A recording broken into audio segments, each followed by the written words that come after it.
You can't start the car. Johnny has the keys.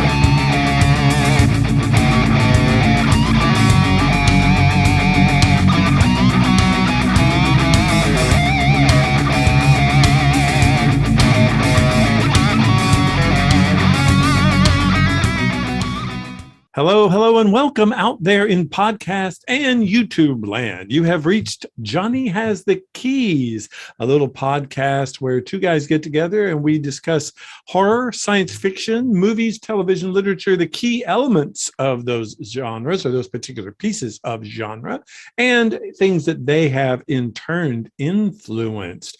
If you're joining us for the first time, hey, great. Glad to have you here. Click on subscribe or ring the bell or give us a review or say hey or send us an email, whatever. All those good things that help us keep doing this week after week. If you're returning, you are already helping us do this week after week. And we thank you for doing that. My name is David. I'm here with my good friend, Tim. Tim, how are you in the woods there?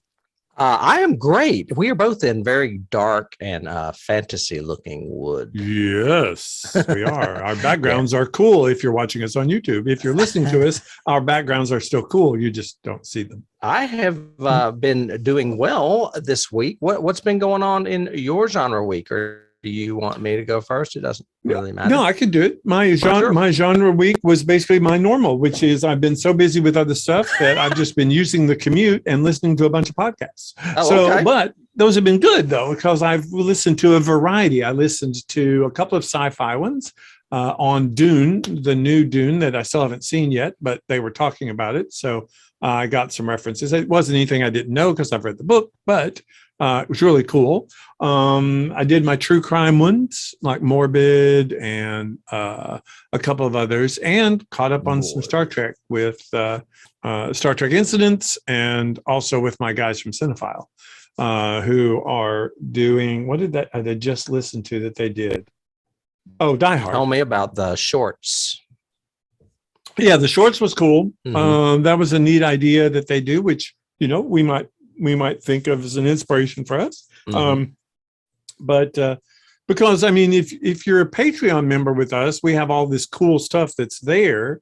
And every now and then we'll do stuff, and, you know, bonus episodes and just do them out there for free or whatever for non-Patreon members. But I thought it was really cool that they did these little short take things. And I know you do a lot of the edit stuff for our off seasons. You know, when we take our Christmas break, you did that. And then, you know, in the summer, you're always editing together things that I never see until you air them. And I go, why did you pick that clip? What are you doing? I've gotten to where I leave a lot of it in because folks seem to like us just rambling. But I will go and take, you know, something out if it's, you know, personal, like if it's our families or something, I will take that stuff out. But if it's us, here's my home address just for you guys. Yeah. Stalk me, please.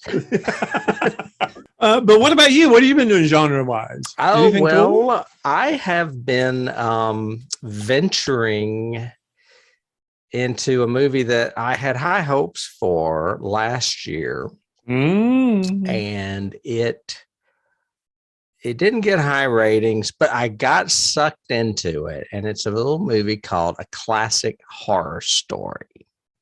I don't know if you remember this or not, but at one point, Netflix was boasting that they had got this Italian horror director that they were going to release this movie that was going to pay homage to the classic horror movies of Italy, I guess, in the 80s. Apparently, Italy's not as well known now for horror as it used to be when Fulci and Argento and Bava and all them were directing. Right. Or if they're not, I'm not. I mean, if they are, I'm not seeing them. And I neglected to get this guy's name that directed this, and that's okay because it's not that great. It really got poor marks on Rotten Tomatoes, but I watched it anyway, and I did get sucked into it. But it's one review I read said these guys just throw everything at the wall to see what will stick. And that's a description I would use for American Horror Story, where it's just way over the top. This is not way over the top, but there are a lot of tropes you'll recognize from other horror movies. Midsommar in particular, there's a lot of Midsommar in this. But well, I could tell from her little horny shadow there. She's got a little silhouette with antlers. Well, and another one that I would immediately think of is that one that we watched a few years back called The Ritual that was on. Yeah. There's British. A lot of I don't know, folksy type sacrifice Pagan horror in this. Yeah, for sure. But there's also, a lot of gore and I don't know. I mean, I did not hate it. I would not go as far as Rotten Tomatoes and say it only ranks 50%. I would definitely suggest horror aficionados give it a look-see, if anything, just because it's fun to go, oh, I know where they got that. Oh, I know where they got that, because there is a lot of reminiscence in this. Did they just not have the horror title generator plugged in for this or something? Don't know. I really don't. Why would you call it that? I mean, seriously, that's the title. A classic horror story is the that's probably one of the problems with this film is the title. You don't start off with that. I mean, because if you're, if you're going to call yourself a classic horror story, you better be fucking great. And don't lead with that. Don't lead with that unless you can back it up. Yeah, right. No. Exactly. Okay. What is this? So it's just, is it a female protagonist and where she's being, it is a female protagonist, last girl type scenario. There is a betrayal in there. I won't give too much away with another character. Mm-hmm. There is it's all in Italian and subtitled, so it was kind of fun watching it for the foreign aspect. It's beautifully shot, and there's lots of rich color to it. But it does turn into a slasher. I mean, the slasher trope is a major trope in there because obviously they're going to start getting picked off. They're in a camper. They're driving. It's kind of like I don't know what you'd call it, an Uber thing where they're all just carpooling in this guy's camper. Mm-hmm. And one guy that's been drinking decides he's going to drive for a while. He runs into a tree, and when they all wake up from the crash, they're no longer on the road. The camper's just out in the middle of the woods on no road at all. And they come across that little cabin you see in one of the posters behind me, which is a direct ripoff from Hill House, if you notice.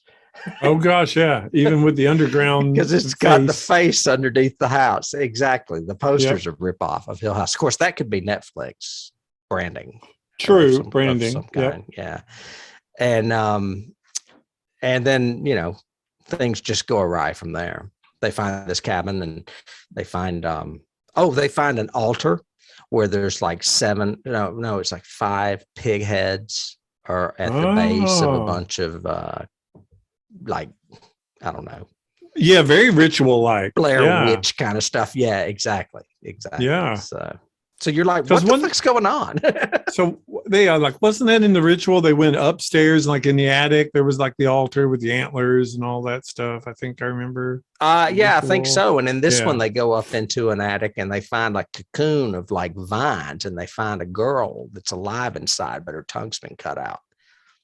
Which that happens in the woods sometimes. And there's an old legend, and I can't remember the legend, the name of the legend because it's in Italian, but it has to do with this deity needing eyes, ears, and a tongue before it can manifest. And of course they've got the tongue from the girl, and it's got one down, the eyes and the ears from somebody else. So there you go. Thanks for stopping by. Right. Well, I won't give too much more away then, but I would definitely recommend it. Whether or not I would recommend it for our podcast, I don't know. It depends. It might be fun just for the hell of it, but it's not what I would call a fantastic movie. No. Well, you supplied some excellent segue because you said subtitles beautifully shot and it's pagan. So, we're kind of we kind of that works well for what we're talking about this week. So, it does. And before we get there, I was going to use that segue because obviously I chose an Italian movie for the segue. Probably. Yeah. Oh, and a foreign film too. There you go. That's what I mean, a foreign film. But what I started to say is I had forgotten the movie that we're covering today is a foreign film. For some reason, I was thinking it was U.S. So I decided to go back and look at our list because we do usually 2 foreign films a season.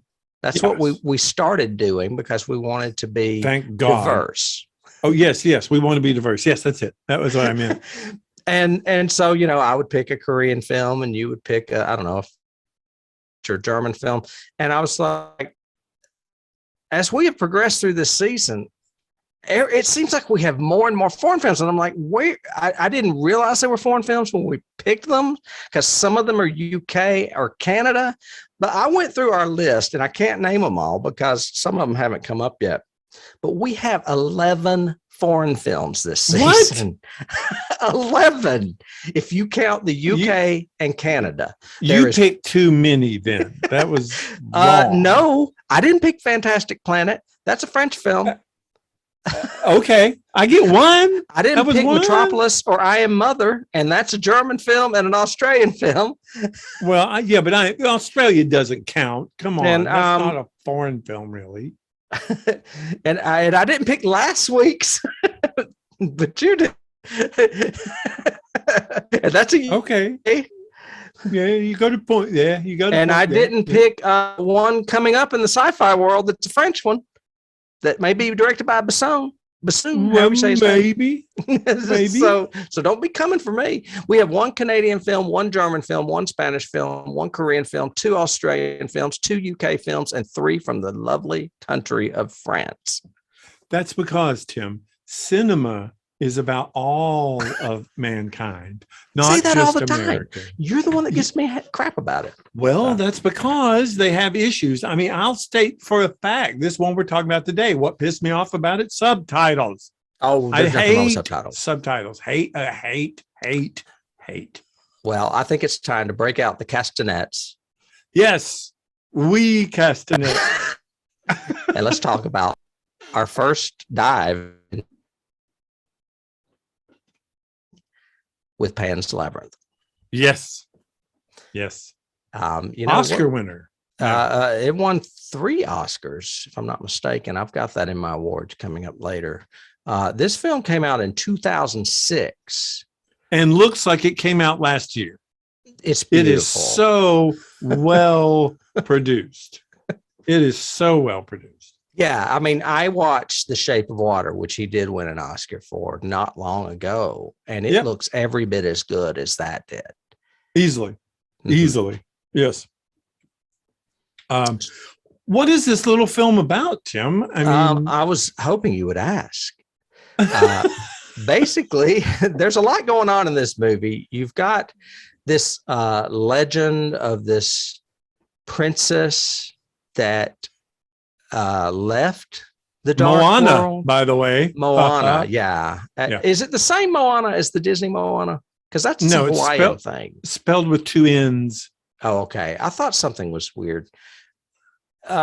She leaves the spirit world, dies, or at least the underworld, I guess is what they call it, dies, but in preparation for her to return one day in perhaps another vessel, her father, the king of the underworld, sets up all these labyrinths, which are portholes back to him so that she can return to him someday. That's the overall end caps of this movie, or bookends, I guess you would say. Then you also have the main plot, which is set during the Spanish Civil War or shortly thereafter. 1944. And you have a parallel world that this girl that's in both worlds falls into, this fantasy world. She is with her pregnant mother, who is not doing well. She's having a very difficult pregnancy. Apparently, she got pregnant by this ruthless fascist military guy in his name. What is it? His name? His name is Captain Fidel. Vidal. Right? Yes. Vidal. Yeah. As in Sassoon. And she is being taken to him. He has like an encampment in the woods of Spain. And basically, these women are not treated well. The mother and the daughter are not treated very well. She just seems to be a vessel for having a child for this man. And he's a stepfather to the daughter. So this is a recent marriage, probably married because, the mother is very ambiguous several times about why this happened. But obviously she got pregnant by this guy after her husband died, probably during the war, because the war is now over. The war essentially has been won by the fascists, but there's still these little rebel encampments everywhere. And he's basically occupying a mill up in the woods, which is in this small town, which they've kind of set up as a guard post or an outpost or whatever to finally beat back the Spanish resistance, and so and she's coming to be with him, I guess, because they're married now. So, I got the impression, and I could be reading a lot into this, that she kind of did it to save herself and her daughter. Save her and her daughter. I don't know that she's in love with him, or she could be, but I didn't get that at all. And it definitely happens in occupied territories. That's what happens with totalitarian worlds and everything else. Oh, and they're coming because he said a baby should be born with his father. He's very adamant that this is a boy. He's very adamant that, and it started me thinking when I was watching it, what would happen if it was a girl and she was born a girl? I mean, he probably would have killed it. You know what I mean? It would have been that like ruthless. Shakespearean tragedy. Yeah, he's that ruthless. Yeah, the whole time. But yeah. The doctor did not want her to travel. We get that at the very beginning. He kind of chastises the is he a sergeant? What is he? A general? Captain. Yeah. Capitan. Captain Vidal. And anyway, so Ofelia is the girl's name. And she doesn't want to call the guy father, even though her mother suggests she does. And she is not happy to be there. And she kind of escapes into a fantasy world. She finds this as she's out in the woods. She sees this thing that looks like a stick bug, kind of like a praying mantis, and she mistakes it, or maybe she doesn't, for a fairy. And this stick bug follows her to the camp, and then eventually that night leads her into this little ruined wall, labyrinthine type structure, very near the camp. Yep. And that's where she meets the faun. And the faun is where the American and English speaking titles or countries got the name Pan's Labyrinth, because the faun looks a lot like the god Pan with the hoof type horse legs. However, Guillermo likes to point out that it really isn't Pan. It's basically a story about a faun, which is another type creature. Well, Pan, I think, was a faun, but he was a god, and he was like the Bacchanal god. So he was very sexual and very party oriented and all of that. Right. They wanted to take that out. Right. As opposed to fawns were, just playful spirit deers kind of thing. When we get to Keys, there's a lot of fawns in this kind of movie represents, sort of thing. Well, I was going to say, because this faun seems a little bit duplicitous at times, for sure. But I think that's the part. Well, before when was the first time you saw this? Do you remember? The first time I saw this was the only time I have seen this since I rewatched it, and that was at the theater when it opened. This is my third time. I've seen, but all three times have been, digitally, either on Blu-ray or DVD or whatever. But I was the same way you were. The past two times I have watched this movie, I've forgotten it was a foreign film. Yeah. And then suddenly the credits come up and I go, well, that ain't English at all. What? And then there's subtitles. But it is such a great movie, even with my hesitancy for subtitles and my very, hit or miss kind of feeling about foreign films. This is such a good movie. Mm-hmm. It is just so layered and everything else. And I think that's what you were saying about duplicitous. I mean, there are times in this where and it's intentional, I think, in Guillermo del Toro's part, because he wrote it and directed it. And I think you don't know who's good, who's bad. You don't know the balance between compassion and violence. You suddenly have this scene and it can turn very violent within a second, sort of thing. So this is not, your mommy and daddy's fairy tale. This is Not grandpa's grim fairy tale more than anything. So it's dark. It is a dark movie. It is. And I was wondering if you were going to challenge me yet again on whether or not it is a horror film, because technically it's not. I would call it more of a dark fantasy. I would call it a dark fantasy, yes. And dark fantasy does fall into the genre of horror literature, or at least. Well, it is, and it is horrific. You can't say that. I think they called him, in my research, they called him Pale Man. That you can't say that that's not scary. That's a freaking scary sequence. Yes. My notes, my watch notes go, he don't like no babies. No, he just don't like no babies.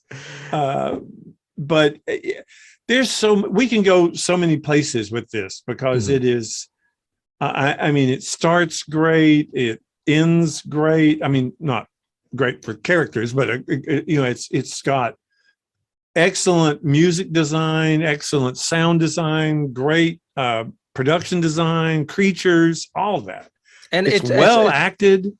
Wow. I agree. Totally. And I'm a big Spanish movie film fan because of Pedro Almodovar. And I was a little confused when I started watching this. I was like, why is he filming it in Spain when he's Mexican? But then I thought maybe they have just better production facilities in Spain than they do in Mexico. And since it's also a Spanish-speaking country, maybe it was easier for him to do it there. I don't know. Do you know anything about that? I do not know anything from the production angle about that. No. They do have great facilities in Spain, but they also, in Mexico City, they do too, just because, think about that's where a bulk of Titanic was filmed, was in Mexico. I didn't realize. So they have the facilities there. It may have just been that because that was the topic that he was dealing with. Well, and I was going to lead into that. This is supposedly the second film in a trilogy he is doing about the Spanish Civil War. Okay. What was the first? The first is The Devil's Backbone, which is another subtitled film that I will definitely recommend us do, because it's a good movie. He did that earlier on in his career before he got as much clout as he has now. I've never heard of that. Really? Okay. Yeah. If I'm not mistaken, I've seen it. It's just been a while. I think it's about an orphanage. I don't know, but there's definitely a spooky child in it. I'll tell you that. Okay. Spooky child. All right. Child. Yay. So, spooky child story. So this was going to be a trilogy, but he hasn't done the third one yet. He has not, and there's not been any word. I've got all kinds of stories about Guillermo. I actually watched a little video of him before we started, where he said that he doesn't know how many other movies he'll make, because he has got to where he puts so much into a film. He feels that he wants it to be a piece of art. He says that you would want to own and put on your wall. I could see that in all of his movies. And he doesn't direct films that often anymore. They used to come out like every 3 to 5 years. He produces stuff though. Well, he's very Kubrickian in the way he approaches, except, his cliches, whereas Kubrick was much more into the art of film as a visual poetry. He does that, but his almost always have kids in them, some incredible production design, some kind of fairy element. I'm trying to remember. I think the first time I ever stumbled upon Guillermo del Toro was Kronos. No, didn't he do one about creatures in a subway. Wasn't there Mimic? Yeah, was that it? Yeah, I think he did do it, but he wasn't happy with it because the studio ended up having the last cut or something. Right. And since then, he's definitely developed his own. I mean, even down to like Hellboy. I mean, he's got his own visual style that works so well. He's got incredible production design and stuff. But and he knows the art of negotiation now, even back when he made Pan's Labyrinth, because I don't know if you know this, but he turned down directing The Lion, the Witch, and the Wardrobe, The Chronicles of Narnia, to do this film. Really? He did. He's a big fan of that film, but he turned down directing it to do this, and he also forfeited his salary to do this. And he says, interesting. To this very day, he thinks it was worth it, because look at what he's done now. I mean, you know, yeah, it's definitely worth whatever it. he wants, pretty much. Well, that's interesting, because that's one of my keys, is the fact that, you know, that's another story about a little girl who finds a fawn in the woods, and she has to, you know, do all of these tasks in order to save the world, essentially the fantasy world. So right. It's just that one's a little bit more optimistic at the end than this one. So there's that. I'm typing in keys that I forgot to put in. Oh, okay. Well, there you go. And I just put in Narnia because it is a good key. Sorry about that. What else have we got here in the background? I put in there that Javier Navarrete did the score. I have no idea who he is or any other movies that he's done, but I love this movie. This music is brilliant all the way through. I've got it like 4 different times in my notes. Is why can't low budget movies find this guy to do their music for them? Why can't you know? Because so many movies are hurt by not having good music scores. And from the very beginning, that lullaby just underneath the prologue. Well, it's so very beautiful. And this is a key I had, and I'll just go ahead and say it reminds me of a Tim Burton score. Oh, like very something much. that Danny Elfman would do. But it also reminds me of like Hellraiser. I mean, Hellraiser was a low budget movie that got a really great, you know. But both of those examples to me are very overt in the way their music hits. I mean, their music is very in your face sometimes. None of the music in this jumps out at you. It's just perfect for the scene. Right. It just works so well for the scene. Let me get that.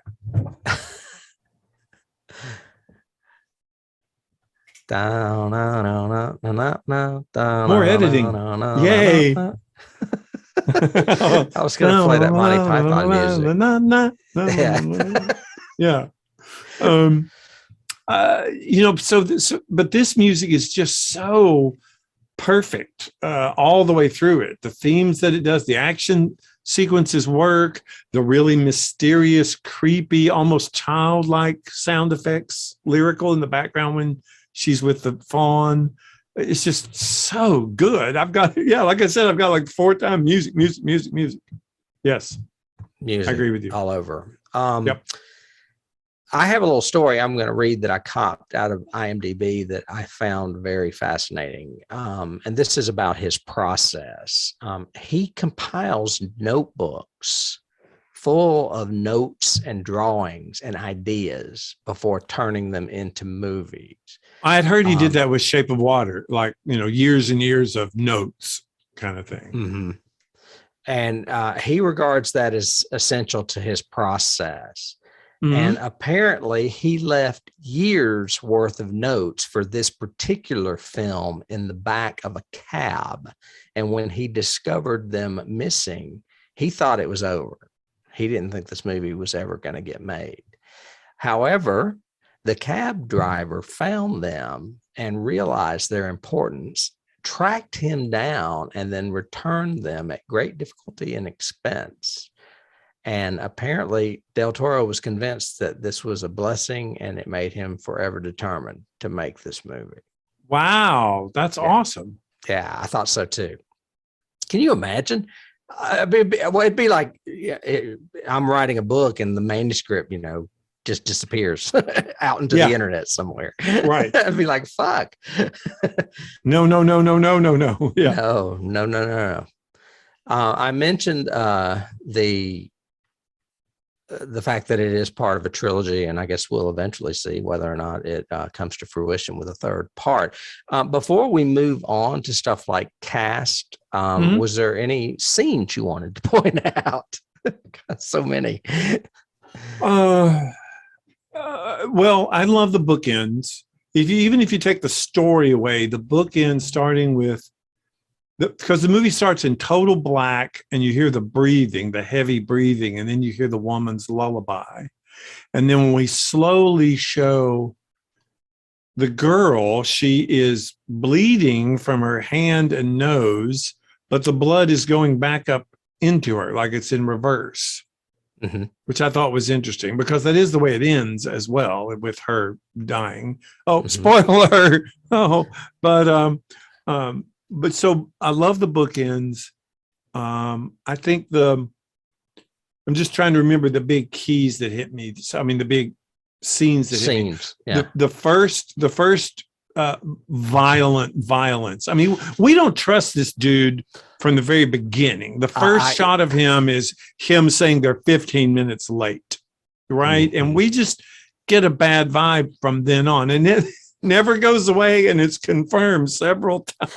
Well, and I read that this guy, Sergi Lopez is his name. He's a big actor in Spain, and he is known for playing bad guys. He's got a reputation for it. He's great at it. And I don't know if he carried that with him. I guess he did, because I felt it. Oh my gosh. Oh, from the very beginning. But I guess his first violent outbreak, the whole thing with the rabbits and the wine bottle and all of that is memorable. I was going to say that scene too, because it is brutally violent in a movie where you don't know for sure it's going to be violent. All of a sudden, like whammo, it's in your face. Well, I mean, they've got fascists, so you can expect some shooting. There will be some murder and that kind of thing. And I'm kind of expecting that. But even, torture violence is usually you cut away from it, and leave it to our imagination. Guillermo doesn't. He goes, no, I'm going to show him beat this guy's face in with a wine bottle. It's just, oh my. So spoiler alert, it hurts watching it. No, that's wow. Yeah. And then you find out because he suspects them of being allies rebels to the rebels or whatever. And it's a man and his son hunting rabbits. Elmer Fudd reference there. Yep. And basically he kills them both. And then he finds out that, they were just hunting rabbits. Yeah, they were hunting rabbits. Search them more thoroughly next time, please. Yeah. That scene, all of the fantasy elements, I think I can categorize together because every one of them is great. I love the walking stick bug that turns into a fairy and everything. I love it. Has its own personality without any dialogue whatsoever. And I like the fawn in all of his scenes. Pale Man, you cannot unsee that. You cannot unsee the hand eyes and all of that. That's just what a design. That oh my gosh. Scene. Well, that scene is my absolute favorite. And for those of you out there that don't know, her second task is to retrieve a dagger with a key from. Well, wait, we should go back. So in classic fairy tale, her fairy tale elements of this are she is approached by the fawn who says that she is actually this princess that we heard about at the very beginning. But in order to return to her father, she has to complete 3 tasks. And each of them will be scary and each of them will be, dangerous, but she has to do them. And the first one is she has to get a key out of a frog by feeding it something. And the second one is she has to use the key to retrieve a knife or retrieve a treasure. She doesn't know what it is. Yeah, it ends up being a dagger. Ends up being a dagger. And then we don't really know what the third task is until we're actually told the third task. And then she has to go do it. But that second task, boy. And she's told that she cannot eat anything from this bountiful banquet of delicious food on this table in front of this creature. She is to use the key, get the item, and leave. Yes. But what does she Several do? Several times she's told that. Do not break the rules. Do not break the rules. And I guess she's very hungry. She's also a little defiant because we've seen that with her stepfather. And she decides she's going to eat 2 grapes. And I watched that scene like 5 times. I love when she goes to eat the grapes, there's fairies flying around her going, no, don't do that. Don't do that. Yep. The whole time. And then you expect when they pan the camera around and you see the creature behind her, he's immobile, and she's eating grapes. He's going to wake up. And you expect him to move, but instead of showing him move, they cut to his hand and you just see his fingers move. And you're just like right out of a fairy tale, except it's visual instead of being told. Yes. And his fingernails are very long, very black, and very clicky. They click on the table. It's It's Doug Jones who plays both him and the fawn, as well as the creature from The Shape of Water. He's just an amazing physical actor. As well as Saru on Star Trek Discovery. He's the only good character in that series. Okay. Well, but he's great. But okay, you said, okay, so and I wrote in my notes, I've got it here. Okay, if you're sent on a mission, even by a fairy tale fawn, and you've got 2 rules, one of those being you got to get back before the time runs out, and the second one being don't eat anything, it should be fairly easy to remember that. Don't eat anything. But she does. Well, because once you get to the very end, you realize that one of the big thematics that goes through this entire movie is disobedience. Mm-hmm. Whether it's the rebels disobeying the fascists, whether it's Fiona disobeying mom, and or to question authority. Yeah. Well, yeah, but it is her tent pole. It's her motivating factor that saves her in all of her quests, even is not doing what she was told to stuff the things down the toad's throat, and she didn't. She made the toad get them from her. She tricked the toad. Right. And at the very end, she is told what to do and disobeys. Both of them, actually. She disobeys the fawn and the captain. Right. Of course, it doesn't end well for her, but that's kind of the big theme that goes through this is disobedience all the way through. Mercedes, which is my second favorite character, is the same way. She continually disobeys everything. Yeah, I think she's my favorite character. I really like her. Definitely. Before we leave the Pale Man scene, though, I did want to say something that you may have already heard. I heard this back when it came out, and then I reread it the other day when I was doing research. Did you hear about Stephen King in this movie? No. I'm just going to read it verbatim because it's great. Stephen King attended a screening of this film and sat next to Guillermo del Toro. According to del Toro, King squirmed when the Pale Man chased Ofelia. Del Toro compared the experience of seeing King's reaction to winning an Oscar, which he eventually did with The Shape of Water. Yeah, I made Stephen King get scared. Yay. Yeah. Right. I scared Stephen King. Exactly. That would be on your tombstone. Yeah, that'd be great. For sure. And we neglected to mention, well, you know what? We'll get to it when we get to casting. I'll talk about that in a minute. So I'm sorry I interrupted. Go ahead. No, I was good. Pale Man was it. And then I said all the fantasies, of course. Sequence wise, the torture scene, the we've got a prisoner and he goes on that big thing about let me show basically let me tell you how interrogation works. With the hammer, I'll ask you a question and you'll lie to me. But when we get to these tweezers, these pliers, you'll probably be more honest. And by the time I get to this ice pick, we're going to be trusting each other like brothers. It's kind of like, oh, holy hell. No. Yeah. Just no. But yeah, it makes you squirm. And I do like the ending. I think the ending doesn't pull any punches. It sticks right there. There's some emotional there's some catharsis there with, the villain gets what he deserved kind of thing, but there was sacrifice involved. So it's like a false ending kind of. It's ambiguous. They make you, if it's a tragic ending, but then they flip it and it ends up being happy. It ends up sad. It ends with her dying, but then it turns out that her blood was innocent too. So she ends up being able to be reunited with her parents in the underworld. So it's got a happy ending. But then it goes back to her body laying there and everything, because you have to remember.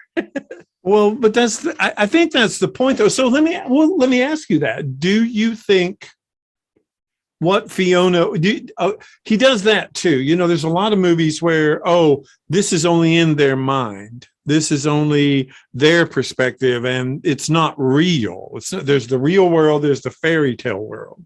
He goes back and forth in making that line very ambiguous. Well, he actually has Vidal behind her when she's talking to the fawn and he can't see the fawn that she's talking to. Correct. And that's And earlier on, the first one for me, and I'll get to when we get to keys, bring it up again, but the first one to me is when Mercedes is going to rescue her and goes to her bedroom and looks, and the chalk outline of the door is on the wall. Mm-hmm. And then when we saw the scene, it disappeared. Once she went through it, there was no more chalk outline. That's right. Sort of thing. And so I was going, okay, so that's definitely, this is Guillermo's way of saying this is Ophelia's way of coping. She's having to cope with this stepfather who's the evil stepfather, all this horrible stuff going on around her. Her mother is ill and maybe dying, So she's made this fairy tale up to cope with this. But then he does stuff like, mandrake root and appears in the real world. And he even picks it up and starts holding it, even though it was a gift from the frickin' fawn. Mm-hmm. And I was going, okay, that, what was the other one? There was like two other things that come into the real world. And I was going, why would they be in the real world? Because it's real, David. This up. Oh, the chalk. The chalk too is another one. Right.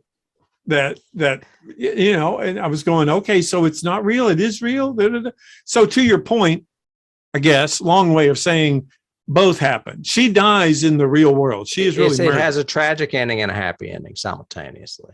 But she ends up with the whatever. She's in the underworld. She's in the underworld, which is a little bit scary to me because that's always like kind of a hellish place in Greek mythology. Yes. Again, that kind of mixing things over. Is it good, bad? Is it different? But in this, it's like a golden room with very tall thrones. Yeah. I also got a little bit of Christian allegory in there too, of daddy's on his throne up there, mommy's beside him, and you're going to be the triumvirate. And you notice that the baby wasn't there. No, the baby's in the real world. The baby's still alive. Yeah, exactly. I love that. But now she didn't have to worry about that either. But the baby's daddy was the evil guy. Well, but the baby's with Mercedes now. True. So, and while we're there, did you get the whole mirror stuff with Ofelia and Mercedes? That had never occurred to me until this time. This is the third time I've watched it, like I said. But are you talking about their defiance or their whole storylines are like the same, only in different. I mean, they're both young women staying in the same house. They both are hiding keys and knives. Yeah, that's true. They use. They're both trying to protect their brothers. That's the overall goal, is protect my brother. Oh, yeah. I hadn't You know, really thought about it. That's fascinating. and they both make sacrifices at the end. However, Mercedes is saved from her by her brother. Ofelia isn't, or essentially is, because the blood ends up taking her to her promised realm. Ooh, I like that. That's But great. That's very, very symbolic. And I never had the other two times I've seen it. I've always liked Mercedes' character. That's why this time I was kind of focused, I guess, more on her. Mm-hmm. I was going, wait, she keeps hiding that knife, so we know that knife's going to be important. It's not just a setup. We know that there's, and wait, she's the only one with the key too, and she's hiding the key, and she's that, so it's this huge mirror storytelling of both of them, which I thought was really, really cool. And maybe unintentional on his part, but I don't think so. Knowing Del Toro, he is so precise about everything. I don't think anything is unintentional. I think everything he puts into a film is intentional. Oh God, yeah. Yeah. I mean, somebody that keeps those kind of notes and pictures and ideas and stuff over years and years collecting, I just can't imagine he would throw anything in there frivolously. Now, it's something he produces. I have seen it. I saw it in The Strain, and I saw it, in some other crap he may have done, but that was not something he directed or created, so to speak. Right. Yeah, definitely.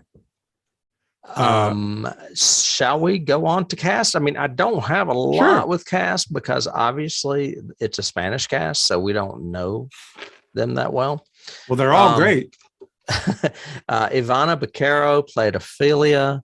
Originally, the movie was supposed to be about a younger girl around 8, but when he saw her at age 11, he fell in love with her and said she's perfect. So he rewrote the part for her to be a little older. She was so layered and so good. I mean, there are times in it when she reminded me of Kim Darby, like a young Kim Darby, like in True Grit. Like True Grit. Yeah. I was going to say, I know that name. Yeah. A lot of that, that kind of innocence, but also with an intelligence that I'm getting stuff the adults don't get. Mm-hmm. I know stuff you guys aren't right now, kind of thing. And it played really well. She was really good. Yeah. They set up her rebellious character very early on with her mother saying, call him father. And she purposely does not. And you can tell he does not like it. And she reaches out to take his hand, and he says, it's the other hand. And he grabs her hand. Oh, yeah. He just, yeah.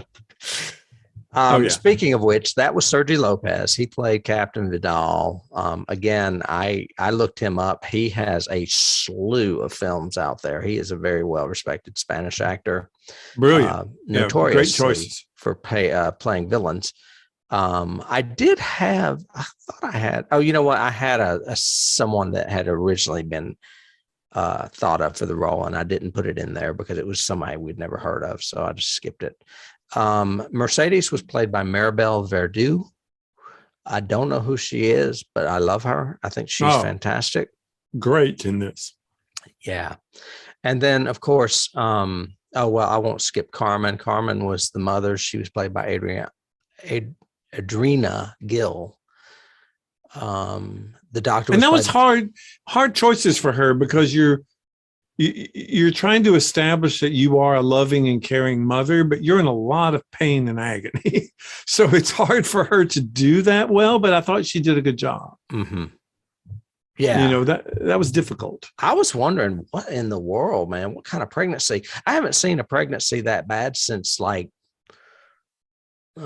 Melanie and Gone with the Wind. Yeah. I mean, that's the first thing that comes into my head. There you go. That's a great key. I didn't even think about it being a key, but I guess it could be. Scarlett, you've got to help the baby. Yeah, and she does die with childbirth. She does. Of course, Miss Melly. Does Carmen? Well, we don't know if she died in childbirth or not. He may have killed her. I'm pretty sure he ripped the baby out. Yeah, I'm pretty sure. That's kind of the impression I got because she was screaming a lot. Yeah.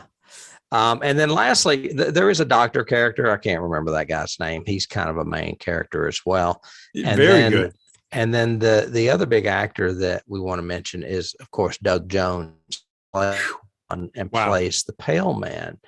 And I read, where are my notes, that he was the only American on set that didn't speak Spanish, and that Guillermo was the only one bilingual on set. Wait, but he did his lines in Spanish though. No, they dubbed him. Yeah, but his mouth was speaking Spanish. He did it intentionally, but they didn't like the way it sounded, so they dubbed it. So the lips match really, really well, and that was noted in my notes. But my research. He didn't speak Spanish, but he learned his dialogue in Spanish. No, he not only learned his, he had to learn theirs as well, so that he knew his cues. Okay. But he had to learn all that stuff because he did not speak Spanish. And apparently the only translator on set was Guillermo. Can you imagine how hard that would be? Wow. Yeah. No.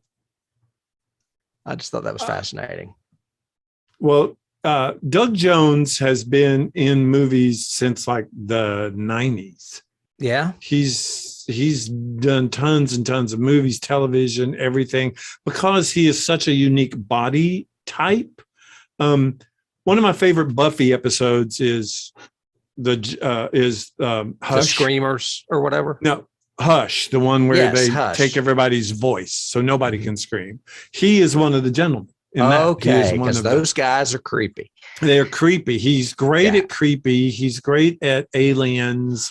But because he is extremely tall, he's very skinny. I mean, like emaciated, skinny looking, which means that he can wear a lot of prosthetics and be convincing. And it doesn't look like the suit's too big, or, you know, the makeup doesn't fit him or whatever.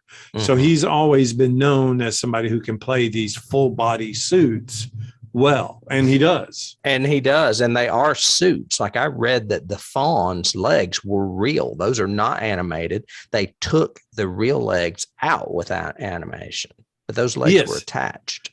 And I mentioned Saru, who is this huge alien, very tall alien, very thin alien in Star Trek Discovery. And he has special, I'm not sure how they do the stilts or whatever, but his legs are the same way. He's got like dog legs where they're bent backwards, you know, kind of thing. His feet are that way. And he walks that way. It's not done with effects or anything. He literally is walking in these funky backward stilted stilts or whatever. Yeah, I love when they do practical stuff like that. I mean, that's a little bit of a leg up on Andy Serkis. Yeah. Well, and in my research, I saw Doug Jones was in The Strain too. He was like the Ancient or whoever in The Strain. I've never watched The Strain. That's the first season of The Strain had two standout episodes. One where they are trapped in a gas station that is very Night of the Living Dead-esque because they can't get out. And then I can't remember the other one.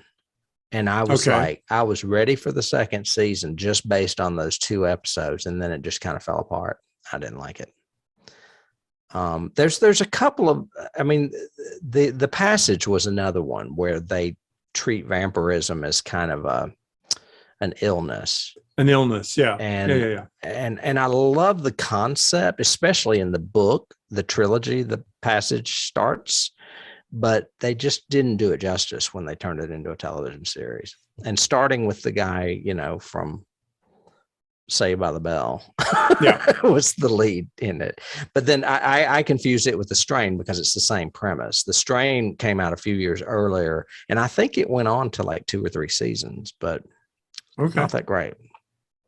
Well, and I also, the last research I did, I saw that Doug Jones is going to play Nosferatu in the remake. That makes perfect sense. I was sitting here thinking he should be Pinhead in Hellraiser. Yeah. But yeah, I'm glad you brought him up because I do love him as an actor. I think he's, you know, Shape of Water. He is so expressive to be behind all of that makeup and underneath. Same thing with Saru, and of course it's so interesting to play the fawn the way he plays the fawn. Like we said, he is so layered that I don't know if I should trust him. I don't know. Is he setting me up? I don't know. Is this a test? What's he doing? It's really good. So, yeah. Is that all you got from cast? Yeah. And that, him also doing the Pale Man. That is all I have for cast. Mm-hmm. I have some awards because this movie did win them.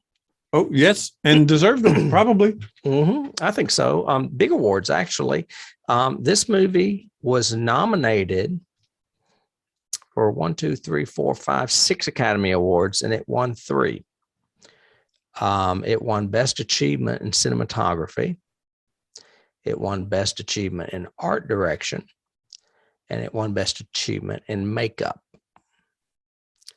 It was nominated for Writing Original Screenplay, which I think it should have won, probably. I'm not sure what it was up against. It was up for Music, did not win. And it was up for Best Foreign Language Film and did not win. What is up with that? What is up with that? What would have been better? Right. I mean, there's good foreign films, but I mean, I guess I should have looked it up because it had to have been a killer film to beat this one, I would think. Yeah. And then ironically enough, usually it's the BAFTAs that outperform the Oscars on these genre movies that we love. But in this one, it's the opposite. It was nominated for several BAFTAs, but only won 2. It won Best Film Not in an English Language, which would be, I guess, Best Foreign Film, and Best Costume Design. However, it was nominated for Makeup, Screenplay, Cinematography, Production Design, Sound, and Visual Effects. So it was nominated for a shit ton over in the UK, and it only won 2. And then lastly, and there are several others, but I did not go into all of the lesser festival circuits that we don't really know much about. But our friends over at the Academy of Science Fiction, Fantasy, and Horror Film Saturn Awards, it won 2. It won Best International Film yet again, and Best Performance by a Young Actor, being the girl that plays Ofelia. Ivana It was Baquero. nominated for Supporting Actor, Sergi Lopez, Director, Guillermo del Toro, Writing, Guillermo del Toro, I can't say his name, Guillermo del Toro, and Makeup. So it was nominated for those. And then lastly, it's on a list. Yay! It's on the 1001 movies you must see before you die, even if you do go to the underworld afterwards. Yes, it's worth it.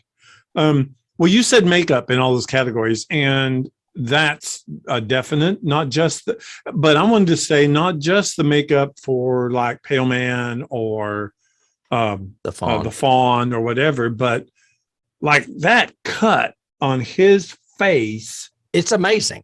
It's amazing. I could have done without the stitching scene. And he does that really fast.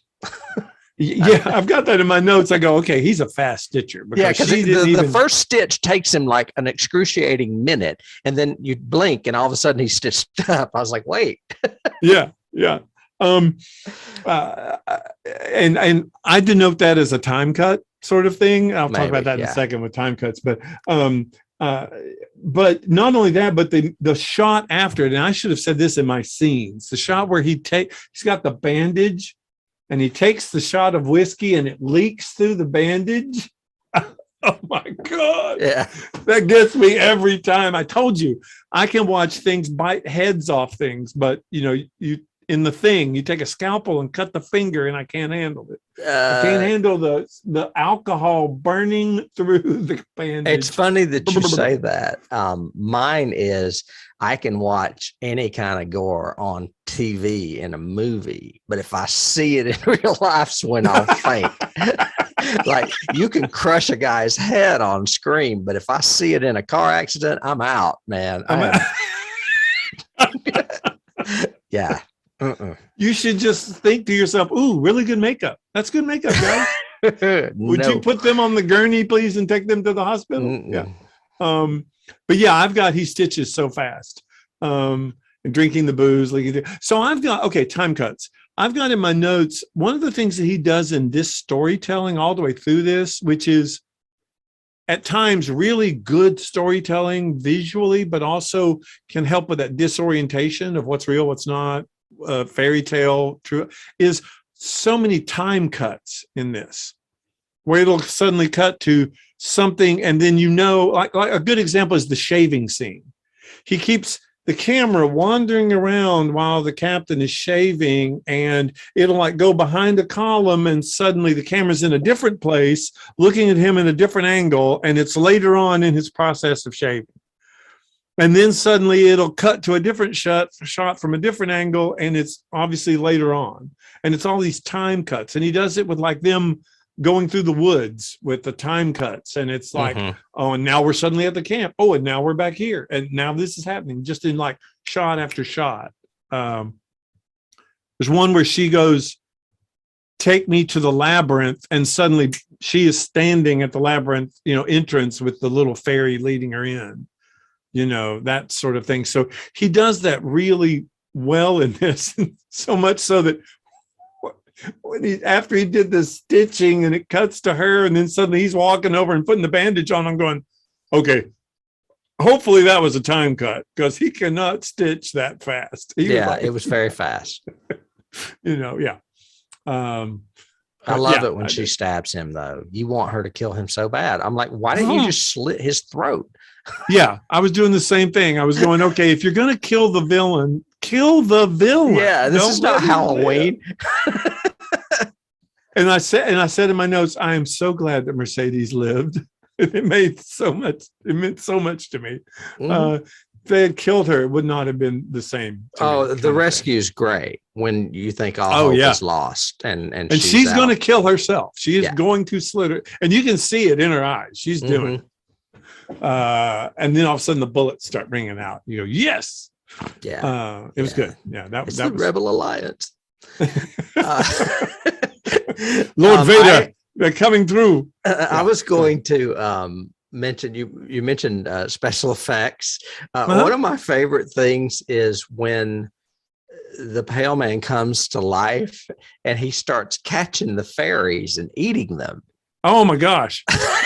He's biting their heads off. He's like biting them in half. And I read that when they filmed that, they used blood-filled condoms.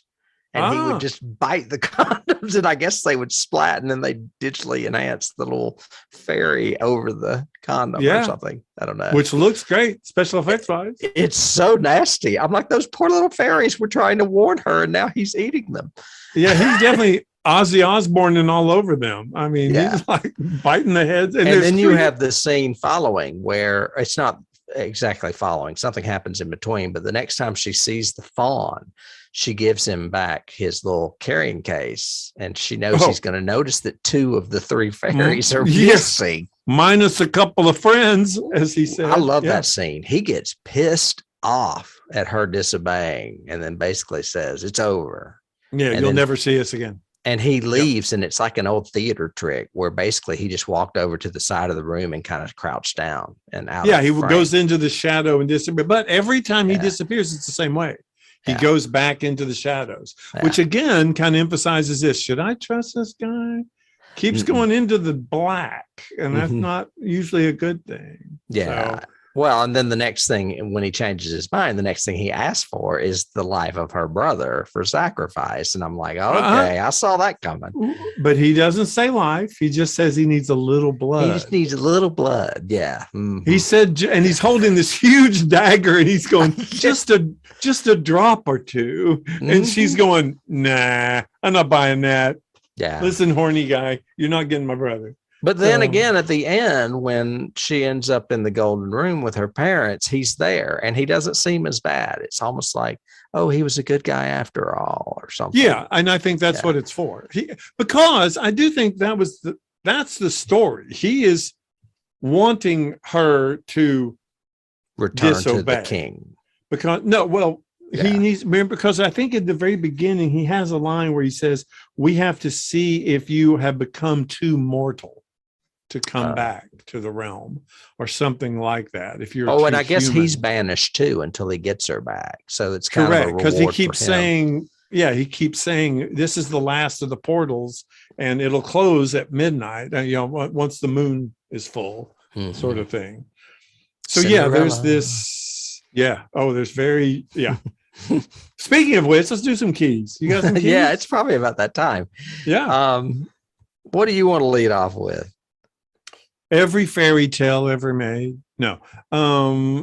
There's a lot of that though. There's a lot of you just said Cinderella.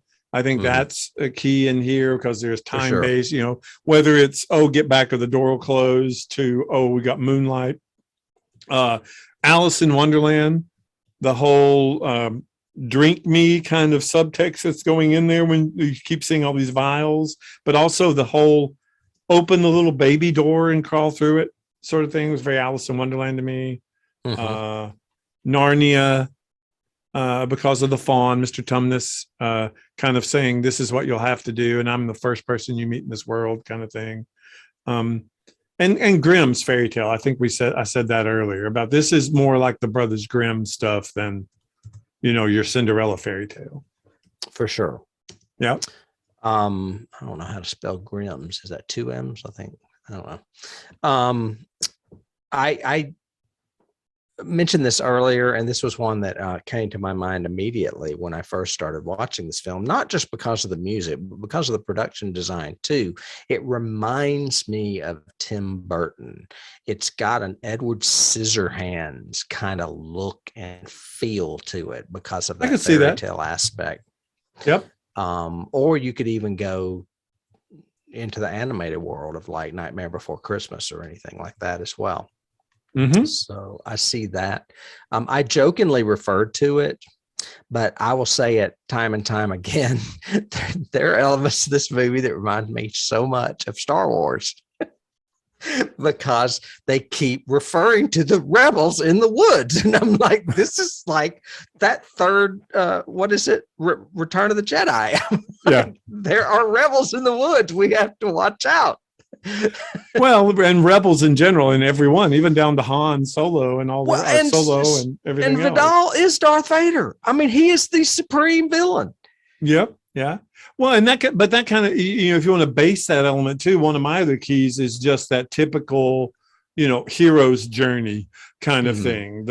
Which is what this is. The young person who doesn't realize their destiny and is told they have to do these trials in order to fulfill their destiny and all. I mean, yeah, it's very much Star Wars, Joseph Campbell, all of those kind of. I was going to say, who is that Campbell? I couldn't remember his name, but yeah, Campbell's the one that I always talked about, the hero's journey. Yeah, myth and legend sort of thing. One of mine is, and it's kind of a vague one, but it's I got it, which is literally Labyrinth, the movie Labyrinth, and I got it the most from when she's running with her brother and suddenly the whole walls open up and she goes through and then they all close back before he runs around the corner. It's the labyrinth is helping you and it's mysterious and all that. I haven't seen that movie since I saw it with you. I remember it. I remember Bowie and I remember you dressing up as Bowie at one Halloween we did. But I have not seen that movie in a long time. The Goblin King. The Goblin King that does that weird little dance song. Yeah. with Jim Henson's Muppets. Dance, baby, dance. Yeah. Yeah.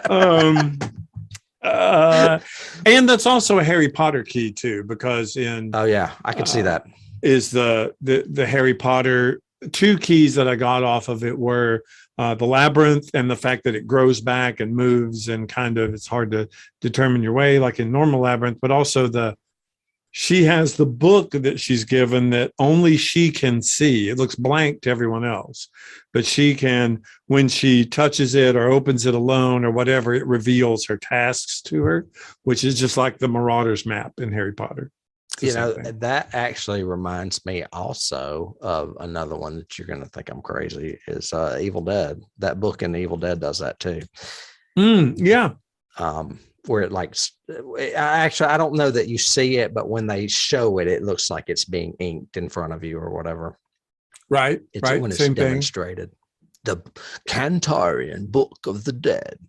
Yep. I can see that. And then, we mentioned Gone with the Wind because I forgot that there was a tragic pregnancy death in that one too. We did. You're going to laugh when I say it, because a lot of mine have come from out of the blue and really aren't fantasy at all, whereas all yours are fantasy related. But Downton Abbey, every time it shows them in the kitchen and they're all cooking and she's folding that knife into her apron, I was like, she is Mrs. What's-Her-Face watching all the cooks and making sure they do everything right. Okay. Yeah. Mrs. Padmore. Is it Padmore? Yeah. Padmore. Yeah. Mrs. Padmore. Yeah. I can definitely see that. Yeah. I've got a couple of mythical ones. So myth in general, the whole you're given 3 wishes or you're given 3 tasks, a lot of threes in this. Like you even said, there's essentially 3 storylines, so there's a lot of the 3 in this. You've got the overall fairy tale, then you've got the real world, then you've got the fantasy within the real world. So there's 3 lines for sure. Which kind of leads me to another one, which is Don Quixote, the whole thing of a person who is living or seeing a fairy tale to kind of cope with the horrible thing that they're dealing with. Participating in it. Kind of goes back and forth, and they kind of lose touch with what reality is real and what's not, sort of thing. Sancho Panza. Yep.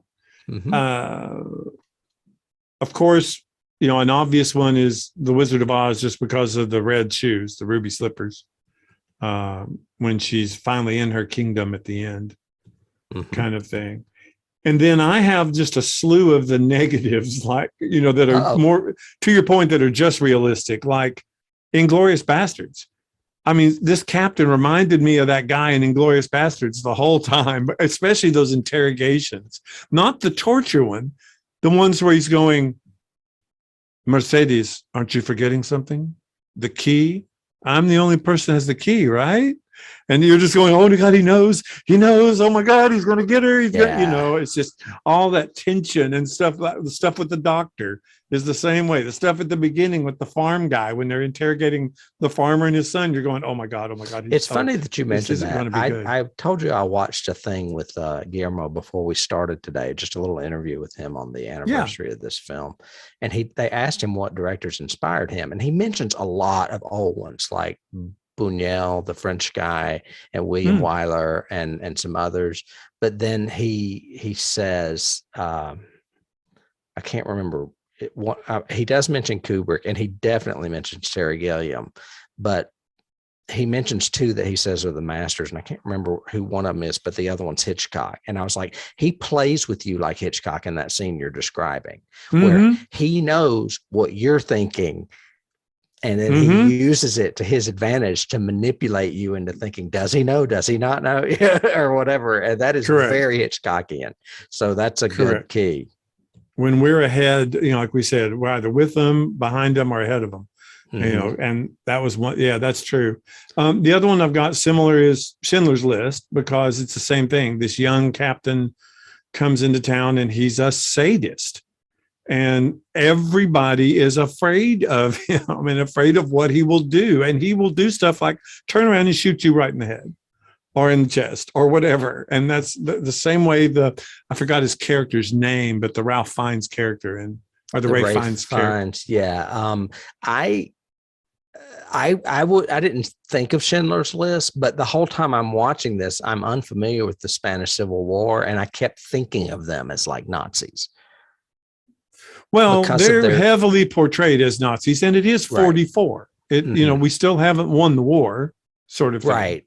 And the fascists, not Italian fascists, but I guess I know the Italian fascists were allies of Germany. Were the Spanish fascists allies of Germany too?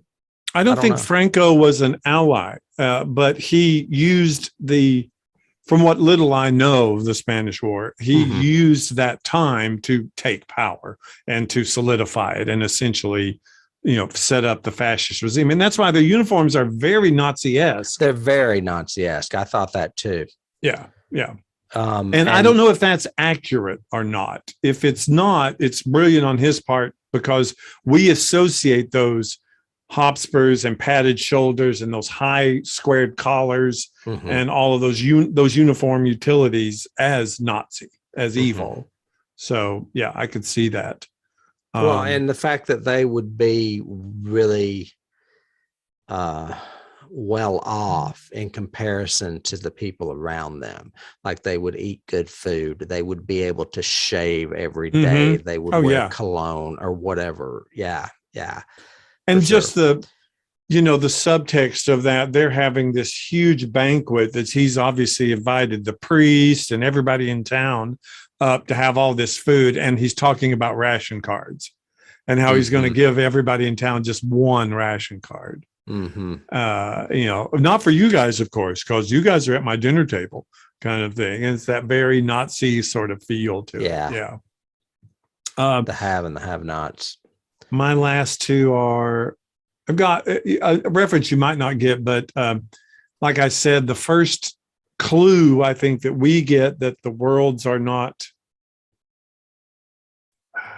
that this might just be in Ophelia's mind is when Mercedes comes in and she looks on the wall and the chalk outline of the door is there. And that's one of the big, huge reveal giveaways in the series Westworld is a door that a character sees that other characters don't see or vice versa. So it's a big, huge reveal to the audience, even though it may not be a reveal to the characters. You're talking about the series, right? Yes. Okay. Brilliant series. And then, of course, you cannot look at that scene with the captain sewing up his face without thinking of Dark Knight and Heath Ledger and the Joker, because it looks like the Joker.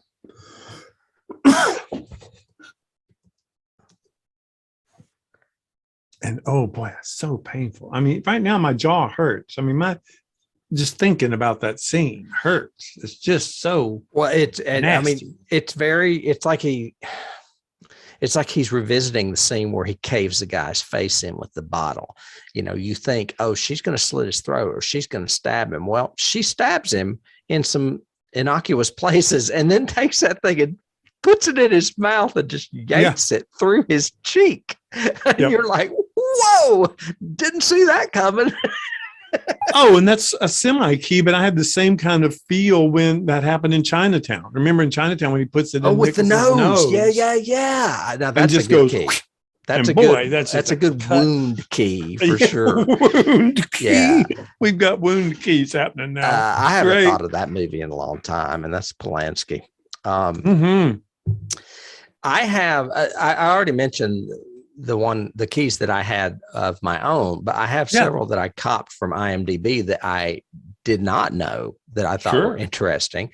The least interesting of all is that Bjork was so affected by seeing this film, she wrote a song called Pneumonia. Really? So she has a song that is apparently about Pan's Labyrinth or inspired by Pan's Labyrinth called Pneumonia. I don't know much about Bjork. I don't know that I could name a single song she's written. Nope, me either. The pale man's eyes on his hands is a feature shared by a Japanese mythological monster called the Tenome, which means eyes on hands in Japanese. Oh, okay. So that was taken from, or it could have potentially been taken from Japanese mythology. In an interview, Guillermo hinted that the nameless soldiers who die in the woods, including the one shot through the hand by Vidal, are the surviving children of the orphanage in The Devil's Backbone. Oh, you said it was about an orphanage. So there you go. If it's the second, and if it's the second in a film about the Spanish Civil War trilogy, it would confirm the idea that this film is in the same universe. Yeah. So that makes sense. That's kind of cool. The giant frog, which we didn't talk much about in the first challenge that she has to get the key from, she does, was inspired by a monster in a movie called The Maze from 1953. And guess who starred in it? I don't know. Richard Carlson from Creature from the Black Lagoon. Really? Yeah, I looked it up. I was like, I've never heard of this movie. What is this? Yeah. It's got giant frogs and Richard Carlson. So I thought you'd get a kick out of that. Yeah. Good frog design, though. And then lastly, we spoke of fairy tales. Guillermo himself has compared the rebels in the forest as to the woodsman in Red Riding Hood. Oh, okay. Yeah, I could see that more in the... Because they come to the rescue, don't they? Yeah. Well, yeah, they save Mercedes, and then at the end, they're blowing up everything. I mean in Red Riding Hood. The woodsmen rescue Red Riding Hood, don't they, from the wolf? Sure, I don't. I thought it was only one woodsman. It may have been. I didn't know there were a group of them hanging out. Well, like in my version, Robin Hood. Wolf ate her anyway. So, well, yeah, you know. I neglected to mention during our awards. I should have put this under awards. I put it under trivia instead. This film received 22 minutes of applause at Cannes Film Festival. Really? That's a long time. I don't know if I buy that. I don't know. You would have to. Yeah, I don't know if I don't think I would clap that long for anything. But you know, your hands would hurt. Yes, they would. You know, interesting. I mean, it's good. It's definitely a brilliant piece of movie. But I don't know about, 22 minutes worth of brilliant piece of movie. And then lastly, I mentioned watching that video before we started where he's talking about directors. And he is a huge, huge fan of Brazil, the Terry Gilliam movie. Makes sense. I am not, but I am a Terry Gilliam fan. And he says, Guillermo, that is, that the ruined town seen during the opening sequence of this film is the old town of Belchite Zaragoza in Aragon, Spain. And it was also used by Terry Gilliam for the adventures of Baron von Munchausen. Oh, okay. Great. I like that movie. It was a town destroyed during the Spanish Civil War and never rebuilt. So it's a haunted city, I guess. Nice. Yeah. That would be cool. That's kind of cool. Yeah. So, in summation, yes. In summation, I would recommend this movie all the way. I don't know where it lies in my all-time favorites. It's definitely on the list. Guillermo is on the list too, because he just seems to get better and better with each film. Yes. It is a dark fantasy, so it may not be, well, of course, if you're listening to this podcast, it's for you, but for some people, it may be a little too dark. Yeah, I would not recommend it for children at all. No. And I think parents or whatever should be warned because it is not a kid's movie at all. But it's, even if I think you could watch this movie with no dialogue, just with sound off and watch it, and just how well it's filmed.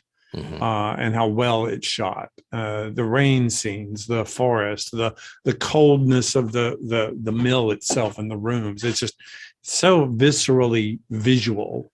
And I think it's good. Yeah, it's great. It's very colorful too. Yeah, and he uses a lot of that mutated blue that was really popular in the 2000s, where everything almost has a blue wash. Mm-hmm. It's almost like they took the gold out of the print kind of thing. Prometheus looks the same way. And a few other films in that era. But then all this fantasy stuff, when it's happy fantasy, like at the end with her, it's all gold. It's gold. But also the Pale Man is kind of gold too. Yeah, very, very oddly lit. Yeah. He has very noticeable contrasts in colors with scenes, depending on the scene. Not necessarily the mood, but definitely the scene. But nothing other than that scene at the end with her parents is a really warm scene. Mm-hmm. Nothing is, I mean, even like you said, even with the Pale Man, it's bright, but it's very monochromatic and whatever. But the ending is very gold and pretty, and she looks pretty. And well, and there's a window that looks like the sun's coming through it too. Yeah. Behind them. So it's but even like, the sunlit scenes in the woods and the sunlit scenes when they're coming, first coming to the mill, all of those are still not gold. Mm. They're not as warm as this is. Yeah. Mm. So yeah. Great film. Good choice. Really liked it. Yeah. I'm glad we finally got one of Guillermo's on here. We would like to thank everybody out there for listening to us today. Again, we are running long. David and I have been long-winded here lately. We have been. We appreciate you being here. We hope that you'll go out and tell your friends that you like us, because we assume that if you're here, you like us. If you're watching us visually with all my lovely little pictures I post for you, please reach down and hit that subscribe button and ring that bell. Or if you're just listening to us on podcast of a platform that you have chosen, please leave a review or a rating or just a thumbs up to let people know more about us. Small gestures on your part, big consequences for us. Big, so big. So we could use it. And if you like what you hear, we also have a few side shows over on Patreon, as well as a plethora of free bonus stuff also. So join us over on Patreon as well. And until next week, I will be seeing you, Mr. Horton. I'll be seeing you, Mr. Smith. All right. Take care. Bye. Bye.